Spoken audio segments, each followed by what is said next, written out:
नमस्कार मैत्रिणो, मी संगीता. मस्त राहा, छान राहा, माझ्या छान छान व्हिडिओ पाहत जा. चला, आज मी तुम्हाला वाटणाचीच तयारी दाखवलेली आहे. स्टार्टिंगच वाटणापासून घेतलेली आहे. बघा, इथं तवा ठेवून मस्त तव्यात कांदा टाकलेला आहे. कांदा अगदी छान पद्धतीने परतून घ्यायचा आहे आणि त्याच्यात तेल आहे आपल्याला थोडंच टाकायचं आहे. जास्त तेल घालायचं नाही आहे. आणि कसं आहे, भाजी काय बनवायची, आता तुम्हालाही प्रश्न पडणार आहे. आधीच वाटण दाखवले, भाजी काय बनवायची ते सुद्धा मी दाखवणार आहे, पण नंतर दाखवणार. आधी आपण हे वाटण पूर्ण असं परतून घेऊया. बघा, खोबरं, धने, कोथिंबीर, लसूण, असं साधं सोपं याला वाटण आहे, जास्त काही नाही आहे. अगदी छान पद्धतीने हे वाटण आपण परतून घेऊया, अगदी कलर येतोपर्यंत. आणि कसं आहे, जास्त करपट बी वाटण करायचं नाही. आणि करपट जर केली तर आपल्या भाजीची अगदीच बेचव होते बरं का.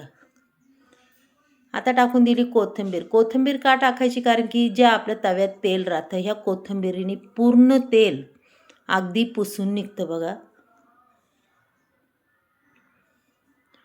अजिबात तव्यात तेल राहिलेलं नाही. आता वाटण आपण काढून घेऊया आणि वाटून घेऊया. हो का, इथं मस्त अशी चवळी घेतलेली आहे मी, अगदी रात्रभर भिजवली आणि अगदी छान भाजी करायची. अगदी गावरान चवळी आहे बरं का. आणि भाजीसुद्धा मी तुम्हाला गावरान पद्धतीने दाखवणार आहे. आता इथं कढई ठेवलेली आहे. कढईमध्ये टाकायचे तेल. आपल्याला तेल हे तुमच्या अंदाजाने टाका, किती लागतं किती नाही.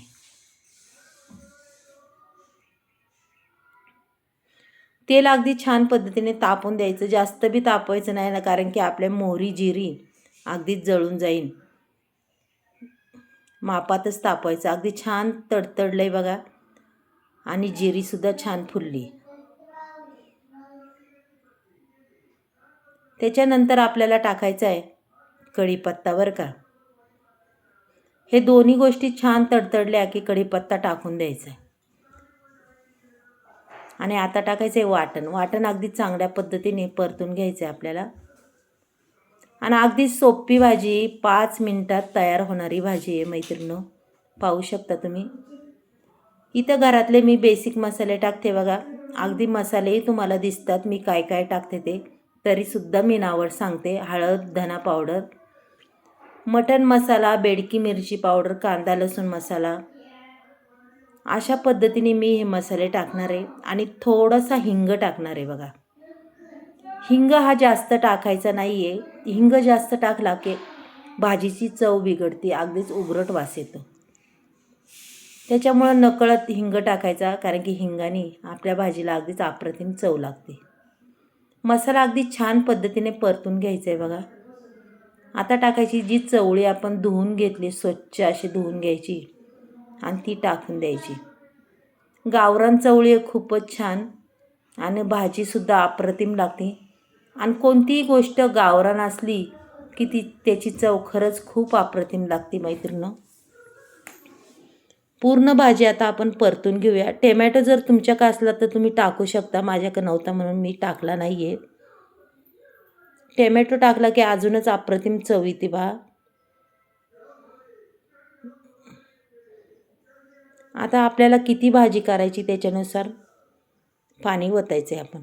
आणि अगदीच रंग बी खूप छान येणार आहे याला.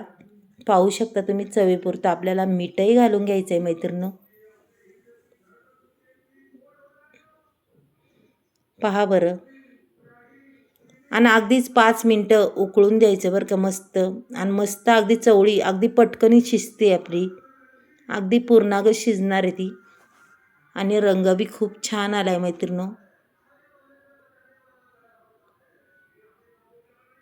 पहा बरं, अगदी सुंदर अशी भाजी झालेली आहे. अगदी 4-5 माणसांना पुरण अशी एवढी भाजी झालेली आपली. आणि तर्री बी खूप छान आलेली आहे. चला मग आता ही भाजी आपण तुम्हाला मी काढून दाखवते की आजची भाजी कशी वाटली मैत्रिणींनो ही चवळीची. नक्कीच मला सांगा. एक लाईक, एक सबस्क्राईब करा आवडली तर. आणि ही चवळीची रस्सा भाजी कशी झाली सांगा. बाय.